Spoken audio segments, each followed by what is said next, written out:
Has anyone thought of how we form samskaras? Samskara is very widely described in our literature. Often we talk about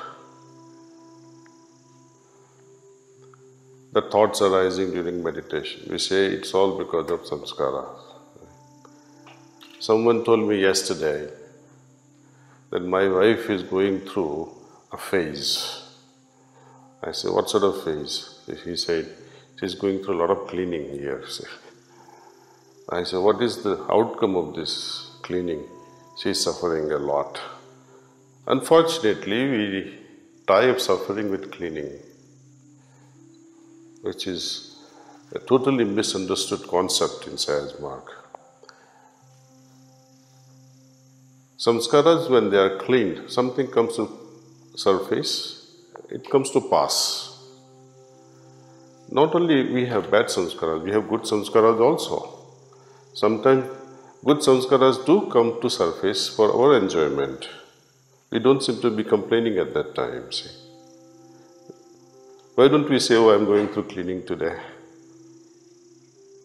No, we are not, we don't want to give credit to the master for that. Perhaps it's my prerogative to enjoy it. It is in my fortune, it is in my luck. But everything in life is cleaning. And more so during such assemblies when there is accelerated cleaning. Some enjoy it, some don't. But the outcome is always the greatest. You are relieved. How do we form samskaras? How do we form impressions? Babaji Maharaj gives very beautiful examples. He says when you are walking through a garden, you see a rose plant. It is about to bloom. You like that bud. It's blooming slowly. Every day you are attracted. Oh, it's such a lovely rose. Time comes when you feel like holding it in your hands and smell it. Time would come soon that you would feel like taking the whole plant to your home, say. This is how we get caught up in the world also, with every little thing. Either we are attracted or we are repelled. Either we like things or we dislike things. Under all situations, our heart is the one that reacts to such things. The reaction of the heart defines the nature of the person. Suppose if I play some music now, some of you may like it, some of you may not like it.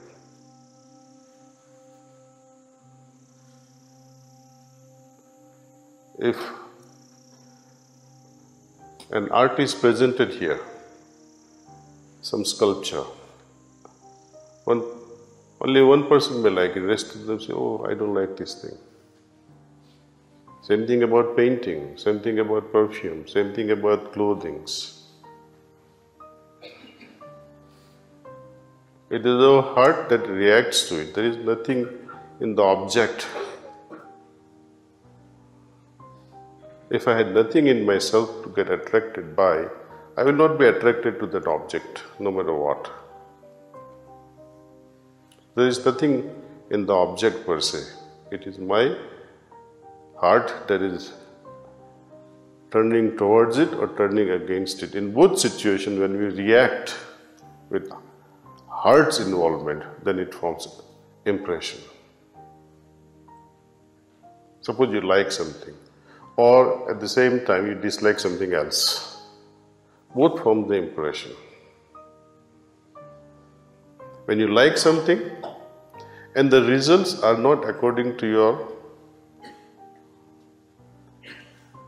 what we call reason for liking, and yet you are disappointed by the outcome of it. Why did I invest my energy in this object? And you start feeling guilty for paying too much attention to something that you like and something that would have been beneficial to you, but you disliked it.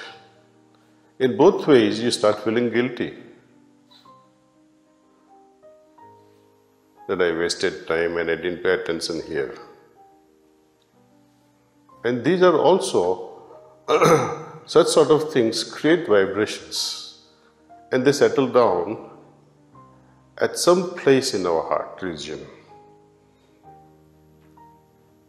But the origin of all this interaction has its basis in the field of our heart, this fistful of this heart.